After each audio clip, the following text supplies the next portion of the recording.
Here is one of a series of talks by spiritual leader Lola McDowell Lee, spanning 2 decades from the early 70s through the 90s. Lola was a Zen Roshi, whose Rinzai lineage included Dr. Henry Platov and renowned Zen master Shigetsu Sasaki. Lola was a religious scholar as well as an ordained Christian minister.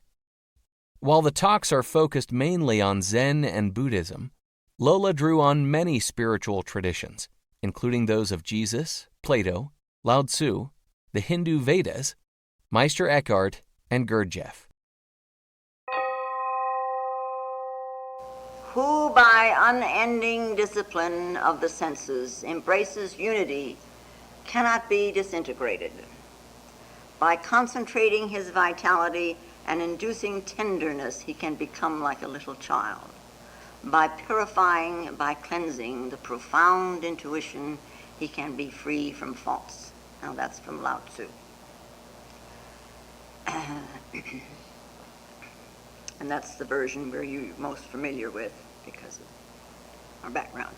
There is another version which goes, when the intelligent soul and the instinctual soul are held together in one embrace, they can be kept from separating. When one gives undivided attention to the vital breath and brings it to the utmost degree of flexibility, he can become like a tender babe. When he has cleansed away the most mysterious sights of his imagination, he can become without flaw. Yes, indeed. Now, by and large, people all over this world, most people, in whatever tradition they're in, they believe there is one truth. One truth. One God. They believe that this world is one. It is one universe. After all, uni means one. Uni, world, universe, one world, one verse. Yep. Now, we may not actually know this for a fact.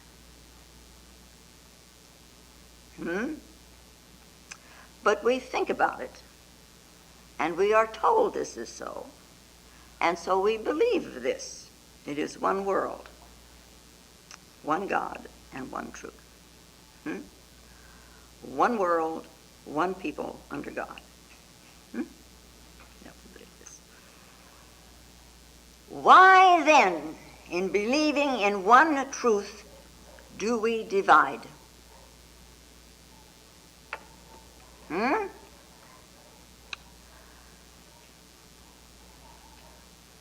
We divide almost everything, including the truth. There is one truth, we say, but then we quickly add, there's one truth for God and one truth for me and one truth for you. Or for you and me, there's one truth.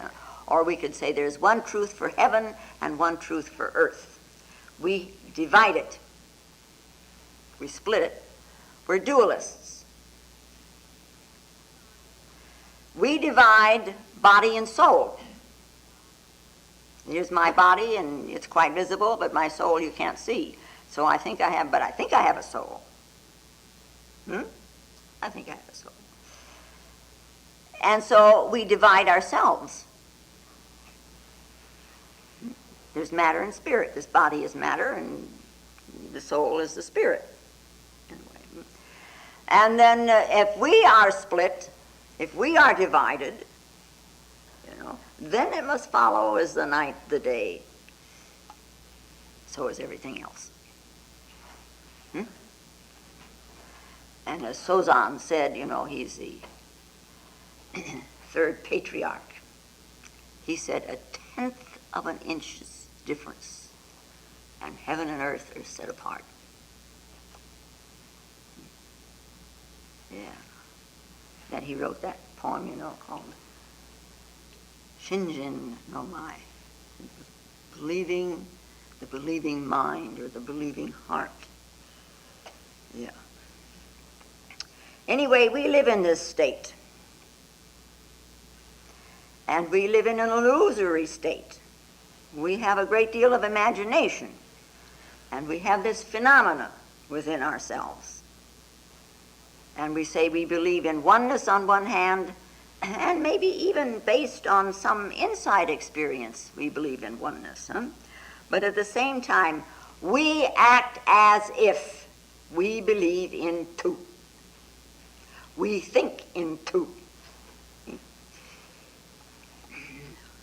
We operate as if it were all a big duality. Now we know that some of the religions, the traditional religions, are based on duality. Some are based on oneness, and some are based on both. That's the, what do we call them? Pseudo-dualistic, qualified dualism. You qualify the dualism until you get to the one. But we talk about, the body and soul. The body and soul. Now, there you sit, body and soul. Are they one? Are they?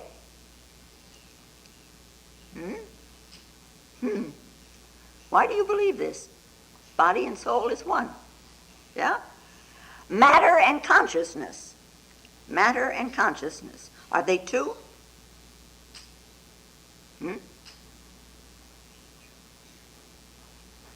Are they two? Matter and consciousness. Are they two? Body and soul. Are they one? You think about it. Now we discriminate.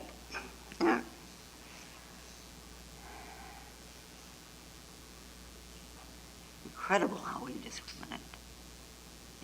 And Sozan again says, if you wish to see it before your own eyes, have no fixed thoughts, either for or against, for the perfect way knows no difficulties except that it refuses to make preferences.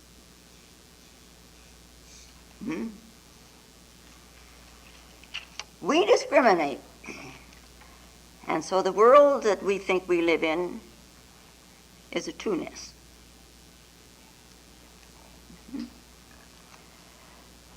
And then we begin to look at this thing and, finding it in ourselves, and we begin to wonder, how does this discrimination between the body and the soul take place? You discriminate one against the other. They're seemingly opposites, so they're two. Maybe if we knew more about how this all came about, this two-ness, then maybe we would also understand their union, or their coming together again. And after all, this is what we want, I think. I hope. Maybe that's why you're here. And somewhere, somehow, in amongst all of these wants that we have, and we have them aplenty, comes this knowing want.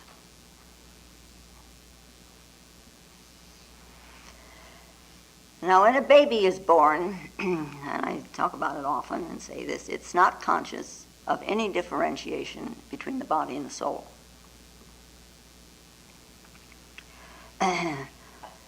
Neither is he aware of the difference between his body and the body of his mother.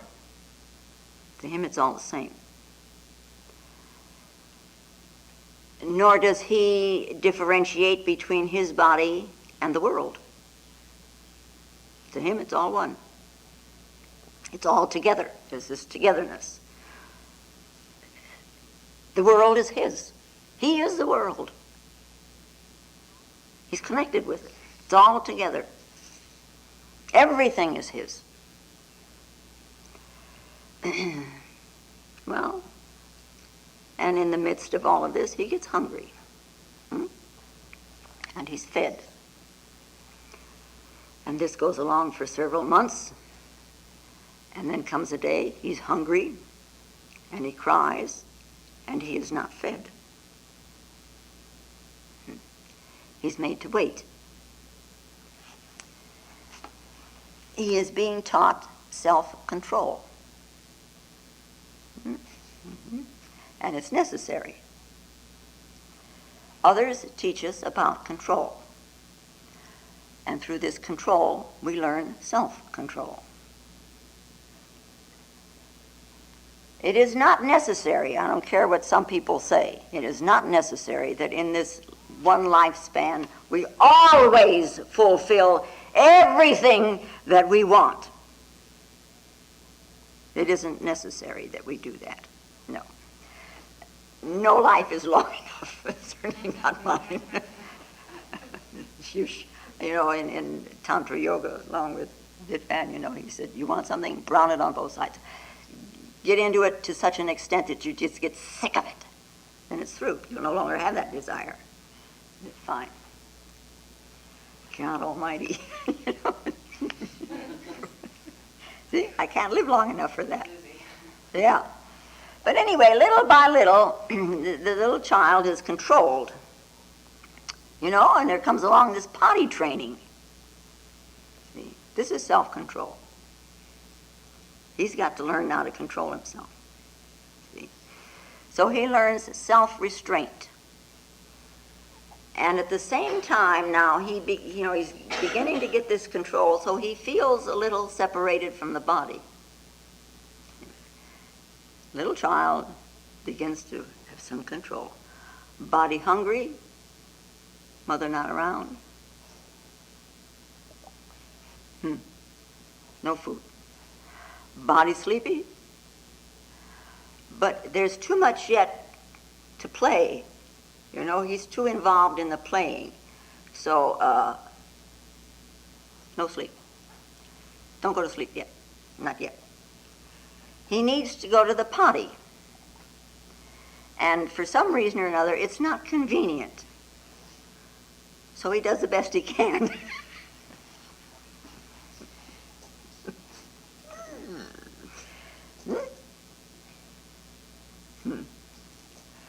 Now,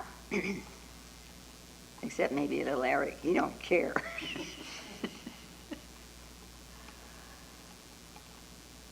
This kind of thing, it's necessary for us to learn, and it comes about because of the way we live. We conform, always to the way we live. It's necessary that we learn this kind of control, self-control, but then it is also not reality, is it? It's just necessary for the way we live. And because we have found out by now, I think, that it's not at all true that everything in life that is useful is the truth.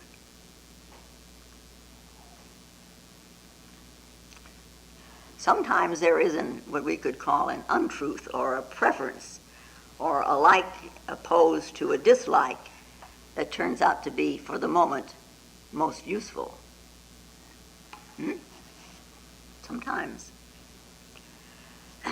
So, we find ourselves in a position where it's necessary to develop some restraint.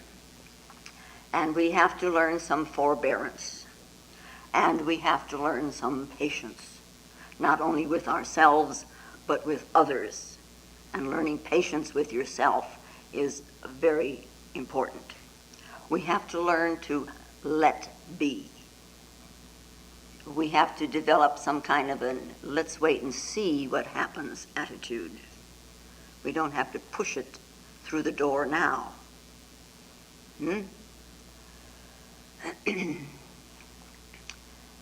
Restraint and patience and forbearance. Necessary. So it's, our learning self-control as a little child. All these grow out of that. And they are factors in this separation. Religions go to such ends, in this forbearance and patience and restraint, that both in the East and the West, that they make it very harsh. It's a harsh living. It's a hard life, see? And in some cases, it's almost a cruelty. Not almost, it is in some instances. And now, watching these films that we have of Shogun Dojo, the rough, harsh way that they live, or the tales that we hear of monasteries in Europe and in the United States, in the Eremitic societies. Yeesh. See, like at Shogenji, they get up at 3:30 in the summertime and 4 o'clock in the winter time. It's pretty early, and they rush out there so they can wash their face and brush their teeth, and it's cold. I don't think it ever gets warm at Shogenji, huh? And all these monks now together in this cold, cold morning. And then comes the chanting, and then comes this frugal breakfast with a little bit of gruel with a little pickle in it, And then they meditate, and then they work, and they work, and they meditate, and they work, and they work. And then they have a little lunch, and they have a short free period, and then they work, short period of free time before dinner, and then eat this frugal dinner, but's added to it a little bit of soup maybe, or some whatever. And then meditation or contemplation, as the case may be, or this lying prostrate on the floor of the cell, and they're praying constantly, and like in the Hesychast, the Jesus prayer, the constant chanting of this usus, the usus, until you repeat it long enough with your mouth that it goes in and it settles in the heart, and then the heart repeats it. The heart just holds it and repeats it.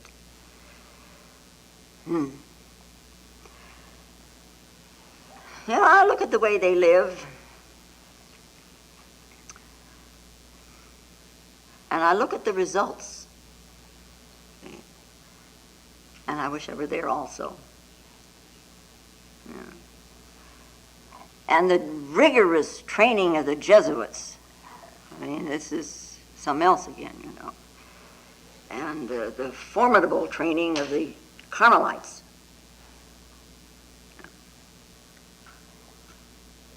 The Carmelite tradition, it begins with a mountain. It's Mount Carmel in Palestine. And this was the home of Elijah. And to this place, in about the year 1125, came a group of people to live on that humongous rock. And they called themselves after the mountain instead of some person. And Jesuits are called the Society of Jesus. And the Franciscans are the brothers of St. Francis. And the Benedictines are the brothers of St. Benedict. But not these people. They're Mount Carmel. And they consider themselves mountain climbers and desert rats. The desert, the purgatory. The mountain, paradise. From purgatory to paradise. Desert rats and mountain climbers. And they follow this ancient dictum. I will espouse you, lead you into the desert, and there I will speak to your heart. And now to enter this great silence is to enter the desert. The desert is very silent, huh? And the sole purpose of their lives, once they become a Carmelite, are prayer and contemplation, and what they call their rule. They have a rule or a law by which they live, and it is now used, the same rule or law is used by all the monasteries in Europe and the United States. See, which is, we are called upon to meditate day and night upon the law of the Lord. Now, these laws that they are called upon to observe, to meditate on, this rule, they're not the Ten Commandments. They are considered the law that is written in the universe. The law that is written in your heart. Or the natural law, we could call it, or the cosmic law. In the East, they call it the Dharma, the law, the natural law. Now, for these people to enter into the silence is to enter the desert. And they also consider that a pervading feeling or aspect that one has in the desert is death. You wander in the desert, there's no lush green places, much, it's dry and it's dead, and there's bones around of animals and rocks and dead leaves. Entering the desert is death, represents a death. Now, the Carmelites, when they take their vows, so they take the vow of poverty, which all monks do, and all nuns, poverty. And like death, this poverty that they are looking for strips them of all material possessions. And then they have the vow of celibacy, which is the anticipation of the fact that in heaven, we will not marry. In heaven, there is the marriage to the Christos only, this embrace. And then we have obedience. And obedience is kind of like a death also, because it substitutes God's will for our own self-will. Obedience.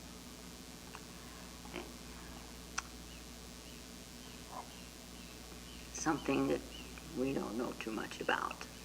Obedience.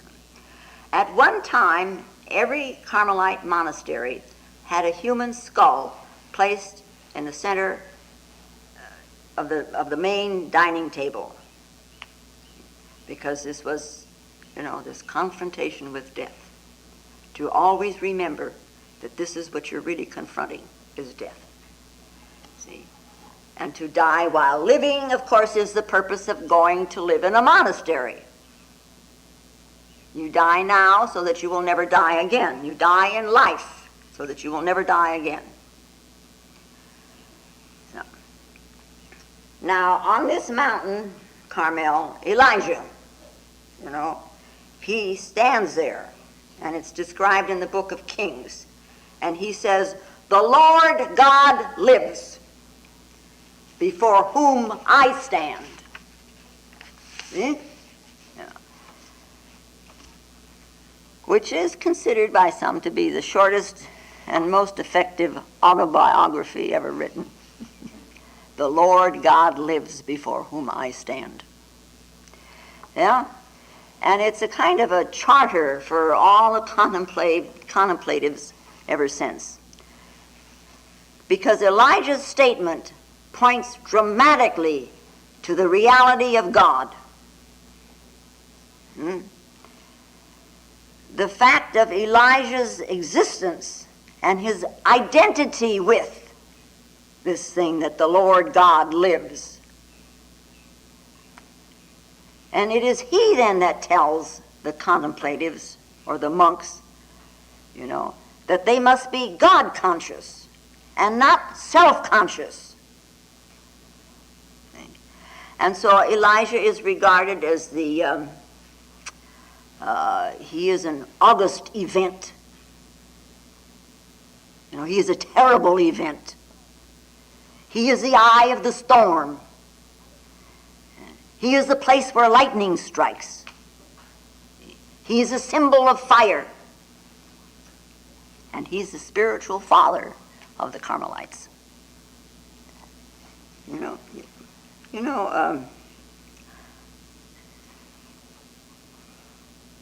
Last week, I told a little story about the fire.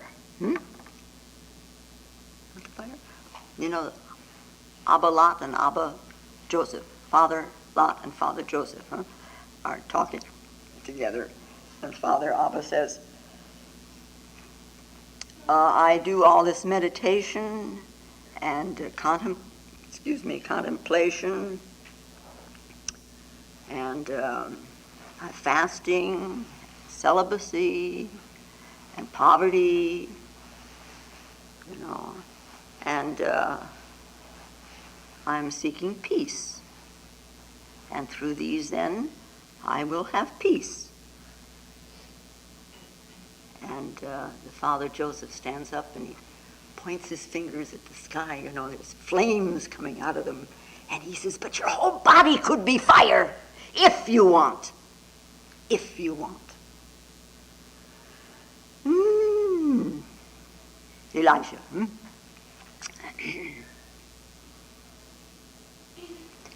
So it was St.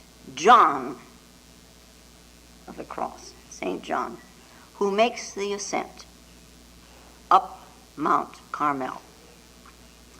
And he calls this ascent the dark night of the soul.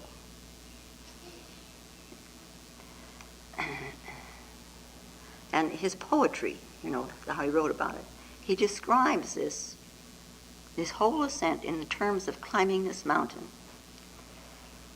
The ascent which takes us straight up the mountain and not choosing any side paths or side issues, which might make it a little easier. But you see, these Carmelites are mountain climbers, straight up the mountain.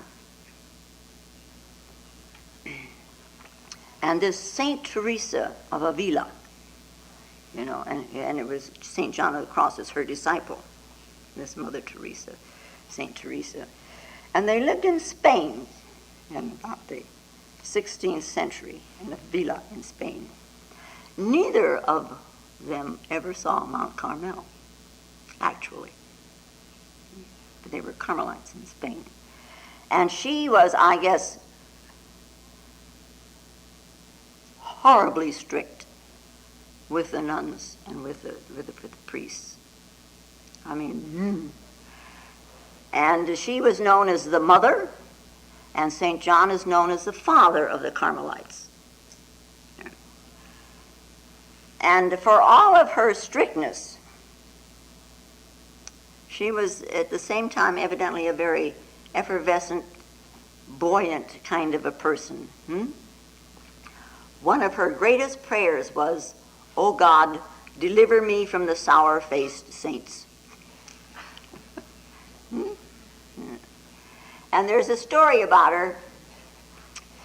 She's riding her little cart, donkey and cart, along these back roads in Spain, and they were having this torrential downpour.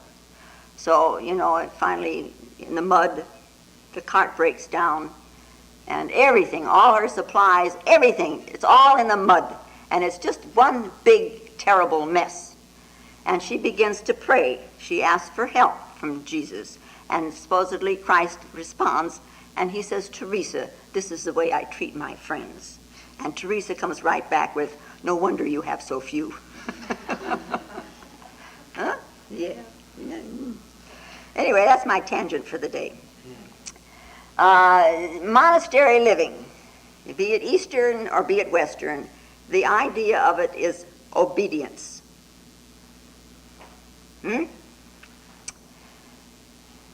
Can you live through all the harshness and be obedient? Can you remain obedient to that hunger, or whatever you want to call it, in you, for which you came to the monastery in the first place? Can you remain obedient to it? Can you remain obedient so that the self-consciousness can become God-consciousness? How obedient to that purpose can you be every day in your life? You might think about it now and then. Now, restraint and forbearance, says Lao Tzu. The needs rising in an individual become quite differentiated from the one who has learned control, who is supposedly in control. These needs arise separately, and the one who is in control can sort of watch this. Something over here is coming up. So we have the intellect and we have the desire. We finally boil them down to that. And they're quite separate and quite distinct from each other.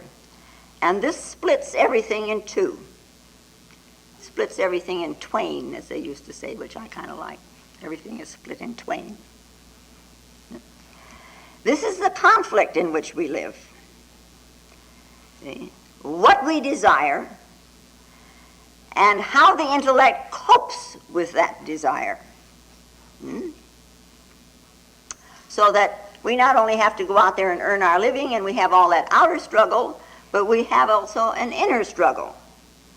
And we have this intellect and desire, and each half of us then, the intellect and the desire, asserting its own requirements.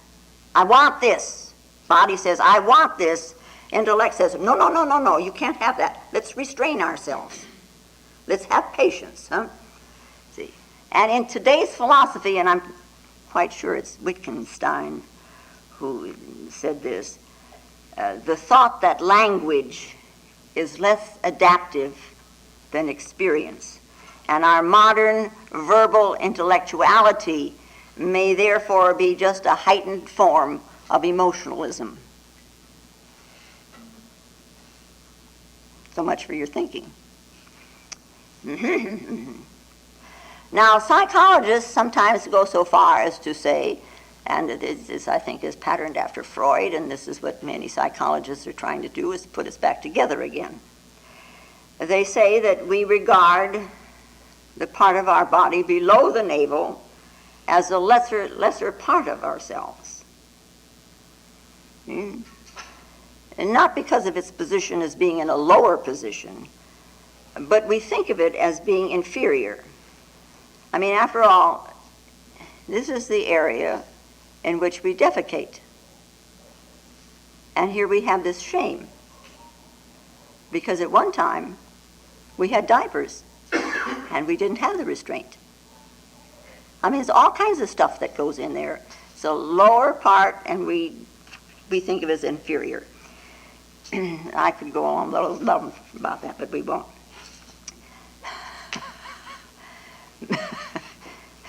Mentally, we establish an identity with our heads. That's the upper part. And somehow or another, we try to sever the connections with the lower half. You know. And now what we're trying to do is intellectually sever connections with the instincts.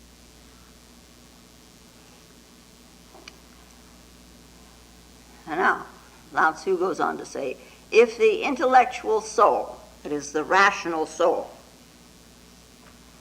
and the instinctual soul are held together in one embrace, they can be saved from separation. Watch a little child sometimes when it eats. He has such pleasure in eating, and he eats totally. He's totally eating.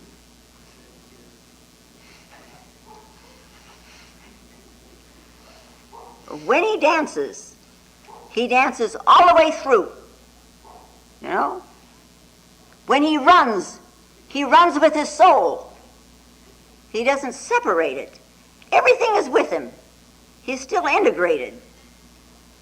And somehow or another, coming where we are now, this eludes us, this kind of togetherness. You know, we run and we think, gee whiz, can I keep this up? All kinds of things we're thinking already, huh? We no longer have that kind of a completeness, even of love, that a child has. And it really should be the other way around, shouldn't it? Yeah, I mean, after all, we've got a lot of experiences that qualify us for togetherness. Yeah. Instead, you know, something in us is disrupted. And we live with a distance now between us and existence. And no matter where you go from here to New York, you can go from here to Japan, you can go from here to Russia, and this distance remains. This kind of a crossing that we cannot seem to make. There's an abyss there we've got to get over. You know, we should, we should. Jesus said, those who become like children enter the kingdom of God. This togetherness of a child, this kind of a innocence that a child has, is called ignorance. Now, those who are obedient, God consciousness replacing self-consciousness, regain this togetherness, this oneness. But this is not now born out of ignorance, it's born out of wisdom. The unity that a child has is not his attainment. It's just, that's the way it is when he's born. And his situations and his surroundings bring about this separation and this conflict. And so here we sit. It is not necessary for a man to die in this state of duality and conflict. He can know the state of unity, and what he has already now experienced adds a great deal of dignity. Yeah, that's true. Now, what to do to embrace this state of non-duality? What to do? What are you going to do? Lao Tzu taught that whatever you do, whatever we do, be it sitting or standing or eating or sleeping or walking, we should be absolutely immersed in the act. Are you immersed? You're sitting. If you're walking, you become the walking itself. First, when we come into something like this, we struggle to become aware of a witness. And then we struggle to be that witness. Then comes a time when there is no witness. So there's no walking in the walker in the walking. No witness. No walker in the walking. Eat becomes the act of eating. And when you look, you become the looking. You become the looking. Whatever you do, do it with such wholehearted totality that you're completely one with the act. Just the act. No doer. First, we've got this ego I that's telling us this and that and the other, and we accept at the beginning that this ego is the witness. We think, oh yeah, now I know the witness. That's the ego. But we don't know it's the ego. We just accept we know the witness. Then comes another witness that we call the self. And then there is no self. What happened to the witness?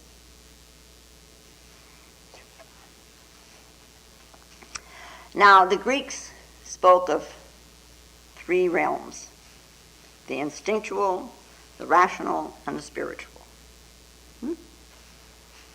And we get this from the Gnostics. Instincts, we have our instinctual soul. We have this in common with the animals. Animals rely on their senses. This is instinct, huh? We rely on the senses, but we have forgotten this. We're so busy thinking.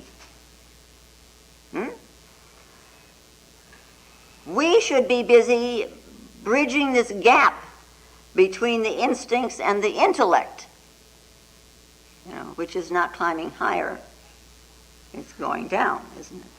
This gap between the body and soul. Then they can be, as they say, bound in one embrace.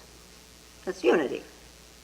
And you know, the Christian mystics, and St. John particularly, he speaks of the bridegroom embracing the bride, the rational soul and the instinctual soul becoming united. And there is then a unity, or as they speak of it, as a marriage, because the bridegroom and the bride are there.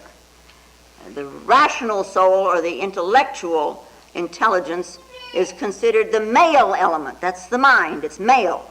It's masculine. And the nature of the body is considered a female element. This is feminine. And when they are bound in a single embrace, there is a state then that comes about of complete absorption. And this is called, in the East, samadhi. So the people are running around talking about, I'm sitting in samadhi, as they do. It's a nice word. But this complete absorption, has eluded them. And you can tell it just by the way they say samadhi. Yeah.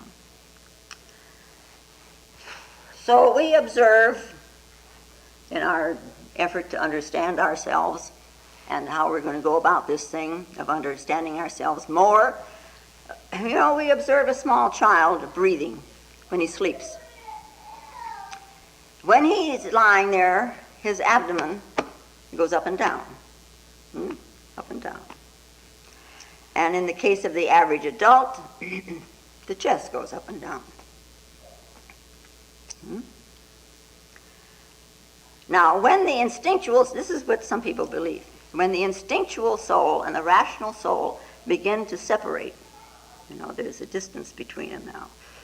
See, the seat of the breath moves from the navel area to the chest. And the higher it goes, the greater the distance between these two, the instincts and the rational. So you watch once in a while where you're breathing. When we sleep, it reverts right back to the abdomen. When you're really relaxed and not in the mind, then it goes right back here again. And see, in the unconscious state, the distance is overcome. Now, the Japanese have a word for the seat of the breath, and that's called the tendon. And the Greeks also had a word for it. They called it the diaphragm.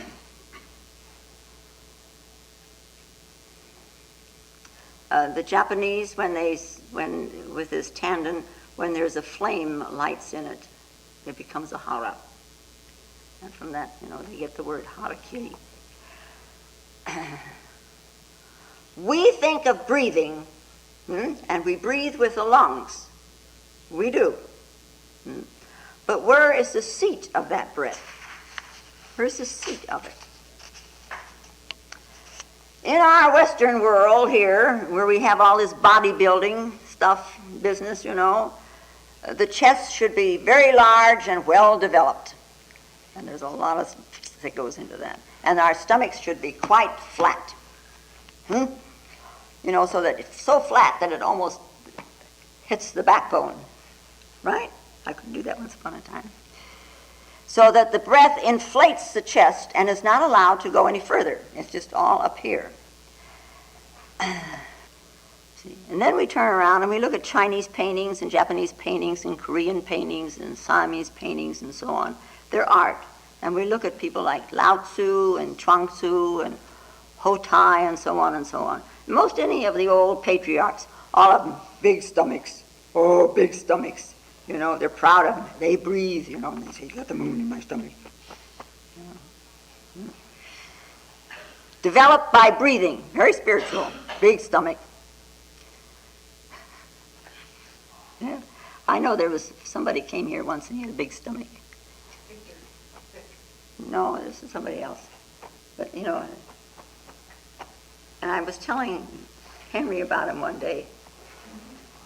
This person. And his stomach, And Henry got really interested. Does he breathe from his stomach?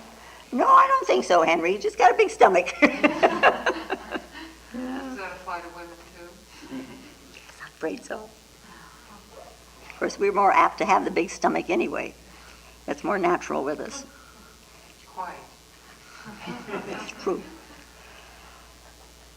And I think that most of it is still with this breathing thing. Most of you know by now that the outgoing breath is more important than the in-breathing. In-breathing happens all by itself. So you pay attention to breathing out. And usually when we observe ourselves breathing, the breath comes in from out there. Yeah, it comes in, huh? And we breathe out, and the breath has come from somewhere in here, out. Huh? So it's in and out, in and out, in and out. And, this breath, there is contained in it what is called the vital breath, or the prana. And I know someone came once upon a time and wanted an interview. We did it out here. And he had been sitting for 10 years under a Roshi. So, knowing that he had spent all that 10 years focusing on the breath, I asked him about it. What about the breath? What about it? I ask you every once in a while, what about it? It's terribly important, And he just said, well, it comes and it goes. You don't know anything else about it? It comes and it goes. Well, swell. There is a seat of breathing in us. We can become so one with this seat, that that we don't leave. We're just there with the breath that doesn't leave, even though it's going in and out. It doesn't leave. Its seat is there. It's seated. And then there is another case. When I breathe out, I go out. And when I breathe in, I come in. I go out, not the breath. I go out. I come in. With breath, I enter this body. With breath, I enter the universe. Because being in the seat,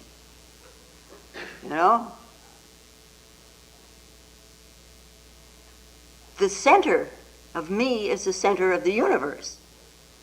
And I can merge with this vast body of universe. So it's merging here and merging here. Yeah.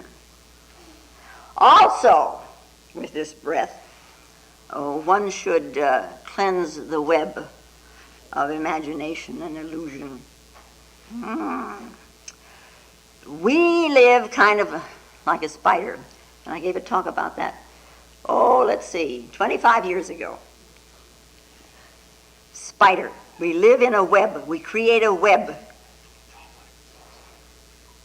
Sounds like what? She said, do I remember your talk 25 years ago? No, I gave it in Colorado. Oh. Do you remember?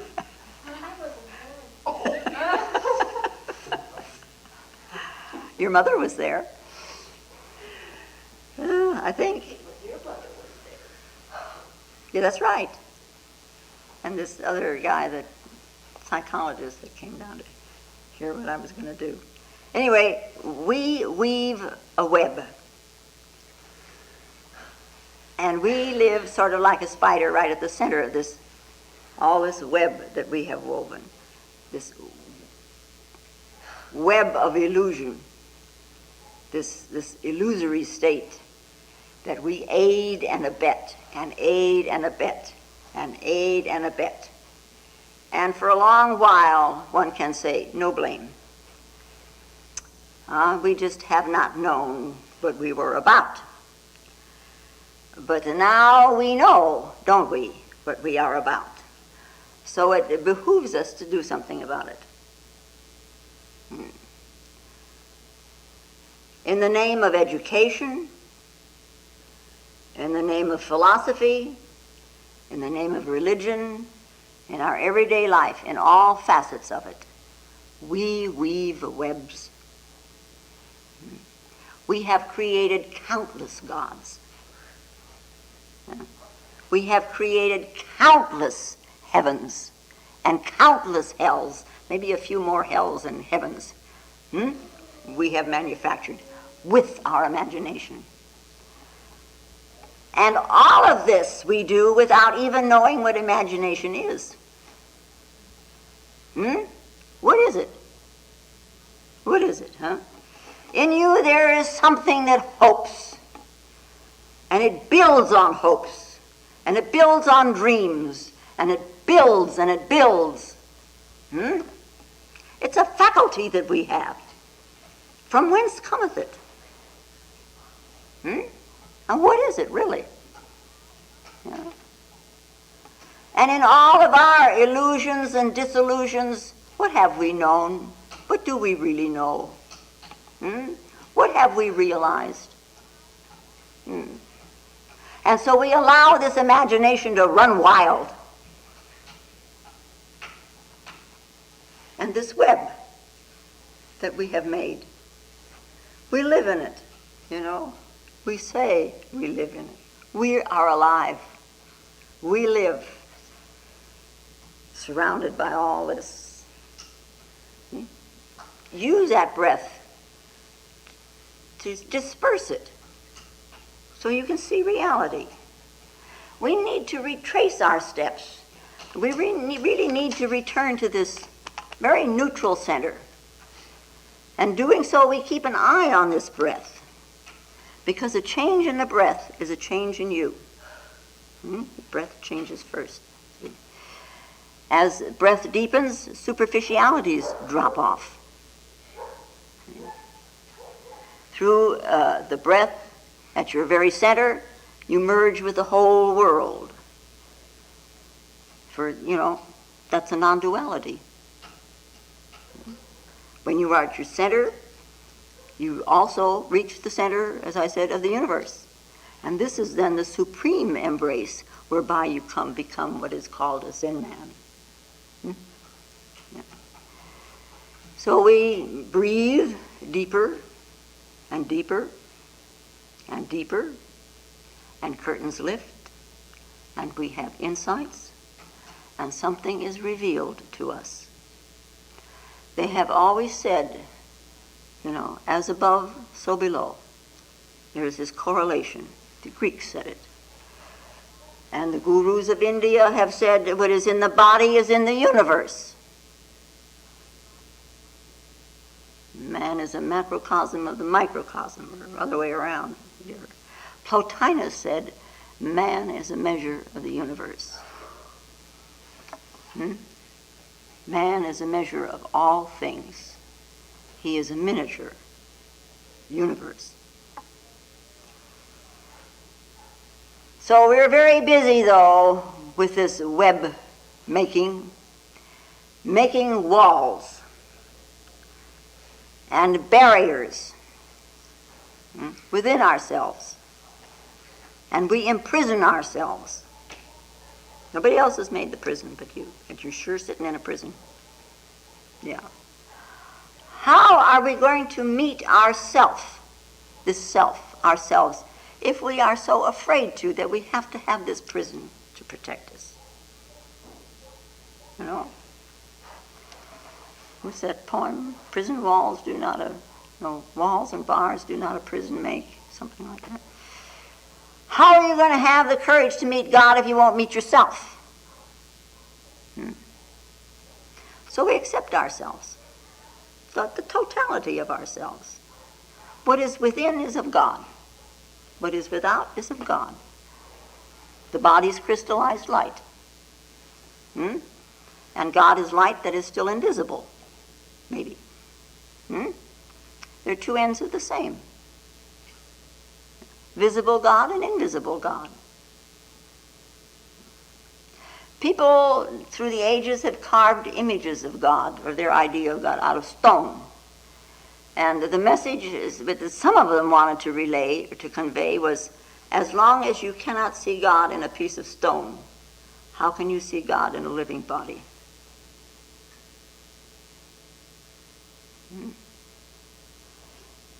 So we have these things that we say, God must be so-and-so. And we're very busy making the rules. And somebody like that who's so busy making rules, if they would meet a living God, he would immediately have 100 doubts about that person, that individual. He eats. I don't think they eat, anybody who is a living God. I don't think so. You feel hungry? How can you feel hungry? The living God isn't supposed to feel hunger. You shiver in the cold? Oh, no, you're not supposed to do that. You need a fan in the summer? You sleep? How can this be? It goes against all my imaginations. Yeah. You see God in a rock, see God in the sun. They didn't know anything, those people. Those people didn't know anything. Maybe they knew more than this guy. Because they had, this all-embracing acceptance of life.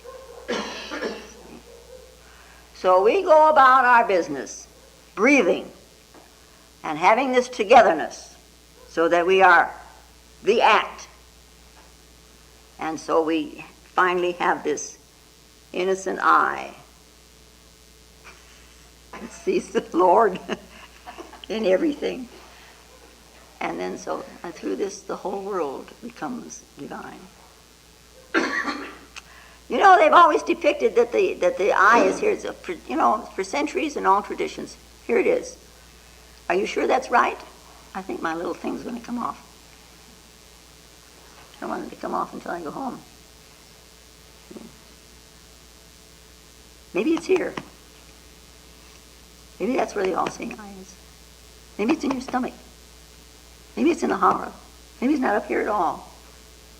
We only want it up here because that's where we think we are. Maybe it's where the seat of the breath is. Think about that one. Well, Anyway, it still is so that if thine eye be single, thine whole house shall be filled with light. Yeah. And now, may the peace and the power that passeth all understanding hold us and keep us in the love of the Christed consciousness while we are seemingly separate one from another. And I do thank you very much. If you find Lola's talks valuable, more will be posted in weeks to come.